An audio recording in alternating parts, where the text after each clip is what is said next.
with legions of fans who adore them, Metarunners are the best of the best. That is, until the world sees what I have planned. Until the world sees you, Tari. I'll just say the internet can be a wonderful place at times.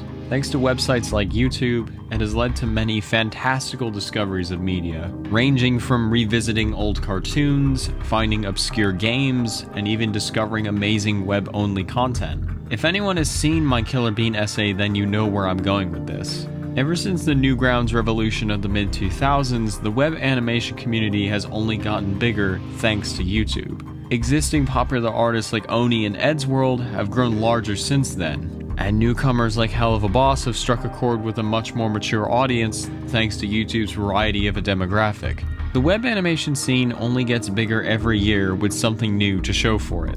Which brings us to today's topic. What if you wanted to enter a world where gaming was everything? Like Japan! Except, well, everywhere. Welcome to Silica City and the world of Metarunner. The name's Theo, and welcome to my home. You went into the video game. That's unheard of. Yeah, Tari! That ability to go inside games, that lets you see things others can't, right? I guess you could put it that way. How remarkable. Lux has hurt a lot of people, but it's all for the better. Technology like this would make us unstoppable. I wonder what's going on with me.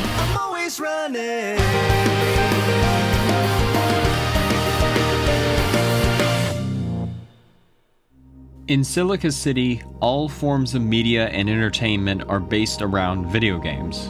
The people who play these games strive to be huge celebrities, and to the select few that actually reach the top, become Metarunners. People that have sacrificed their limbs with cybernetic arms just to boost their gaming performance. In this world, you're either in the game or out. God, this series is great. For such a unique concept, this show has a lot going on for it. The style, the world, cool characters. Honestly, Metarunner has it all. This show has an interesting take on what gaming would look like if it was totally the norm. The good and bad sides of that reality.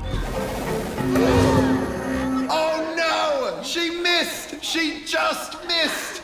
The run! It's dead, folks. No! It was right there! Just one stupid jump! Ugh! Ugh! No idea what was going on, but that looked awesome. I originally came across this show through my good friend Christian back in 2019 when it originally premiered. And I'm glad I've seen it because now I'm a big fan. The show is animated by Glitch Productions, and with this being their first full animated production, I'm quite impressed of how good it is. Which, fun fact, one of the creators used to do those crazy Mario SMG4 videos. Hey! I'm Sonic! Sonic the Hedgehog! What the fuck is a Sonic? La la la! Damn, does anyone remember those? Man, crazy how the internet works. In this series, we follow a blue-haired girl named Tari, who has a bad case of amnesia. She wakes up to find herself in Silica City, sporting a Metarunner arm. After picking up a controller for the first time, Tari eventually discovers that she is actually able to physically warp inside the game she plays. With this new technology, the corrupt company giant TazCorp wishes to use Tari's newfound power for profit and expansion. But together with the many friends Tari meets along the way, their goal is to expose and defeat TazCorp while uncovering the secrets behind her abilities. Man, I'll tell you, this show really gets you hooked in. It's funny to think that this was made in the Unreal Engine, the same engine that powers nearly 80% of all video games right now. I'm telling you, this show is just one big fancy gaming tribute. Oh, come on, that isn't even that funny.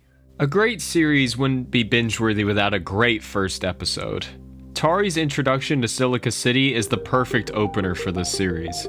Since it's known as the gaming capital of the world, we get a good deep dive that lets us, as the audience, take it all in just as Tari is doing in this episode. Seeing the interaction she has and what goes on in the city are just a few of the great highlights here. And that's what I like about the world of MetaRunner so much, is knowing all the mechanics and little details of how the world works and operates. You get a feel for this the whole time while watching the show. It's something that I commend the writers for, as it's perfect world building 101. Show me how the it works. This also comes in the fashion of when Tari jumps into the many games she plays. Since she is learning these games on the spot, we get a chance to learn everything with her, as it helps you not get lost within all the crazy layers that the show has later on. Tari's design actually supports this. With every new game she warps in, her appearance actually slightly changes depending on the conditions, spawning many different cool and abstract designs for her that could honestly fit into different shows. All this combined while still complementing her original look. Huh, I thought those funny shoes would make it impossible for you to jump. Hey, leave my socks and sandals alone. I think they're cool. It's still funny to me how she goes through all this effort to jump into the game she plays just to be a self-image of herself, while everyone else just deep fakes their faces on their characters. Oh, I should probably introduce the rest of the cast, huh? Tari help forms MD5, a rebel group comprised of Sophia, the happy-go-lucky runner mechanic, Lamar, an otaku who happens to have an obsession with dating sims. I swear in every scene he's in, he always seems to have a new body pillow with him. Is that a new body pillow? Oh, Satsuki-chan here's my side chick. I've quite a few. I'm a bit of a player, you know what I'm saying? And Masa, the leader of the group and local doomslayer.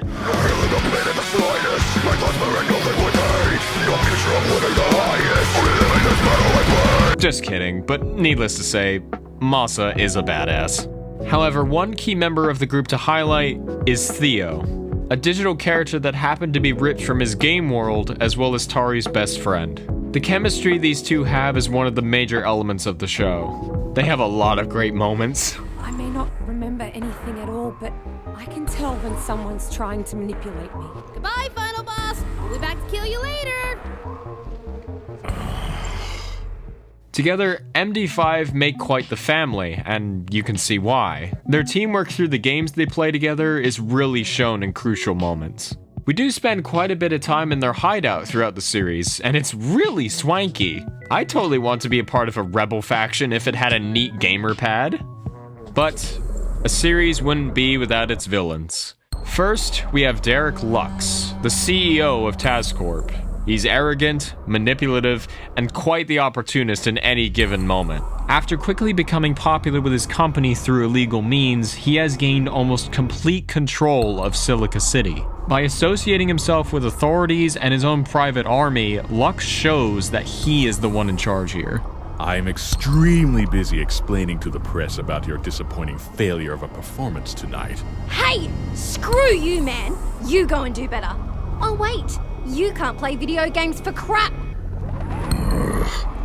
There's no need for language like that, dear Belle. Need I remind you who owns you, and who can decommission you in an instant? He has a lot of great moments in the show, and definitely a very good first villain to have. But I'd argue the main villain is easily the hot-headed dragon herself, Belle. Being the current star and #1 MetaRunner at TazCorp, Belle is immensely competitive at everything and has become the golden standard of what every MetaRunner strives to be. But with her great achievements comes with her fiery, aggressive playstyle, which earned her the nickname Lux's right-hand dragon. She becomes Tari's rival throughout the season and is quite the formidable MetaRunner. And for those long running on this channel, you know how much I like rivals in media. She basically teaches Tari and the audience what you have isn't special and not yours to keep forever. Look, we're not gonna hurt you, okay? We just want to find out what makes you tick. Is that supposed to make me feel better? How about we open up and drill into your arm and see how you like it? You don't think I've suffered to get to where I am now? Let me put it this way. An arm is the least painful thing for a MetaRunner to give up. You don't know how many friends I've seen that have given everything for this. But that was under your own will. You agreed to do all of that. People have been pulling me around since the moment I got to this city. Ugh, save me the guilt trip. Listen, you can't remember anything, right? Live in this world for a couple of days and you'll be crawling back on our doorstep, begging to be a part of TazCorp. I find that really hard to believe. What else are you gonna do, babe? In this society, video games are all that matter. And if you don't win, you don't matter. I really like this scene. It somewhat hints how far people are willing to go just to chop their own limbs off. The whole TazCorp arc, you could say, is a great starting point for this story, as it does exactly what I said earlier. Show me how the fuck it works.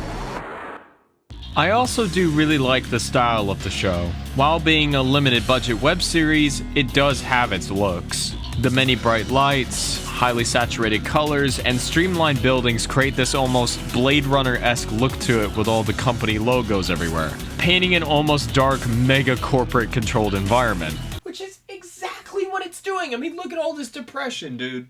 However, when it's inside all the game worlds, it's like an entirely different team created them. Whether it's the super cartoony delight of Ultra Jump Mania, or the heavy fantasy-inspired Tempest, there's a lot of visuals to absorb here, and I love it. It gives the show a sense of personality where it's not afraid to break its boundaries. I even like the little stabs at current game culture that are sprinkled everywhere. It just knows exactly what it's making fun of.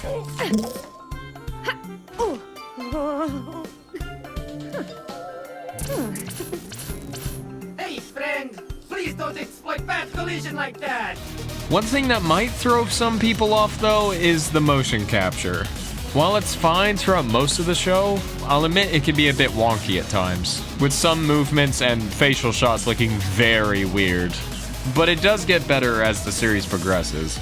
They definitely found their groove with the second season, as there's a lot more natural shadows on scene, refined textures, and sharper character models that are more accurate to the concept art. They really mashed that build lighting button in Unreal, huh? One character they actually introduce in Season 2 that is a personal favorite of mine is Evelyn. Among the list in TazCorp's meta runners, all she wants to do is be a part of the big leagues like Belle. But due to many failed screen tests and rigorous training, she never got her chance. Until during the events of Season 2, she begins her own plans to be number one and even think to take over the company. She is the most self-centered person you'll ever meet, and I love her for it. Hey! Watch where you're going, you lummox!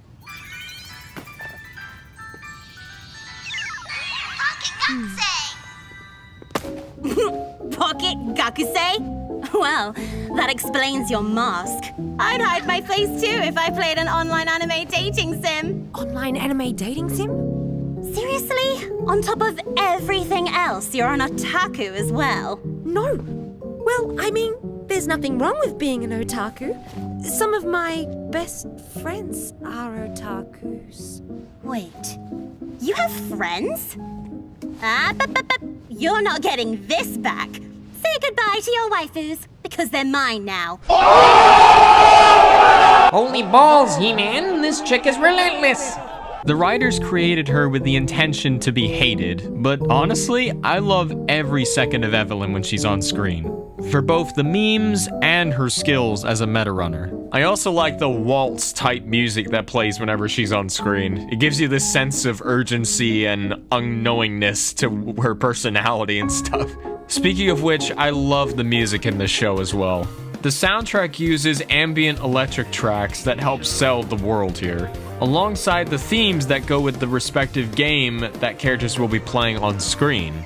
The Season 1 opening song, Always Running, is a great highlight. Fitting as Tari's theme, it references Tari having no memory of who she is, but despite all of her flaws, is still willing to push forward. It is a guaranteed bop and gets you pumped for each episode.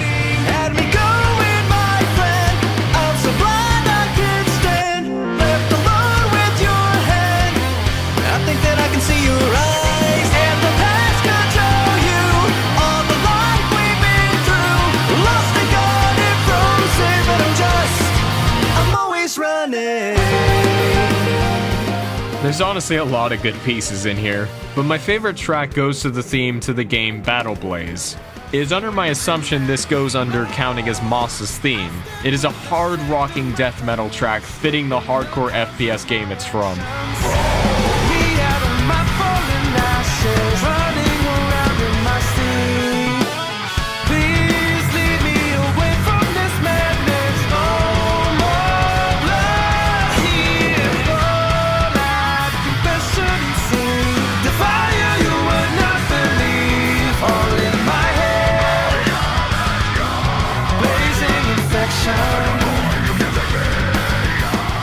Now, I'm not really sure if this was intentional, but it's quite interesting how they managed to blend these tracks between the in-world games and characters to both work with the theme. I implore any of you to take a listen to the soundtrack, which you can find on YouTube. They even animated a looping jig for Tari just for the video. Very cute. Honestly, it's really the little things like that is what makes Metarunner so great. I have to give major kudos to the animation team at Glitch for how amazing this project is. If it wasn't for this show, I would not be following them today. As for Metarunner's future, it's looking pretty good. As of at the time of writing this video, the third and final season has yet to premiere. And from the looks of this teaser, we may just be getting new game worlds to explore, with Tari seemingly in a sky pirate type setting. It is a shame to know that the story is already ending, as I think there is some lore potential for future seasons, but if they feel tying the knot here is appropriate, then fine by me. Otherwise, I highly recommend checking out Glitch Productions as soon as possible. These guys make some really enjoyable stuff, such as a couple of bite-sized shorts that even help promote the show, one of which even features some recognizable YouTubers you might know. But in case if Metarunner is not to your liking, they do have a couple of other shows that might pique your interest. Overall, I've grown attached to the show like I do with any other piece of media I find on the internet. It's an easy rewatch and a pretty well-written story for anyone to enjoy. It's honestly not every day you find an engaging action cartoon series like this to watch, which is something that is severely lacking in today's TV animation industry. Both me and my fellow Hype Labs crew member Travis still have long discussions about this series, as there are so many possibilities of things to add to it. But all in all, taking a real hard look at it though, it's a show about gamers, made by fellow gamers showing their love and passion for the medium that is video games.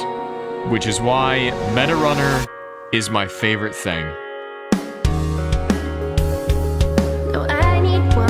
Chance, I won't go on with this. There's only one more heart to lose. Let it be my own. I'm left with what I see, what it feels to me. That feeling doesn't go away. Not gonna change my mind.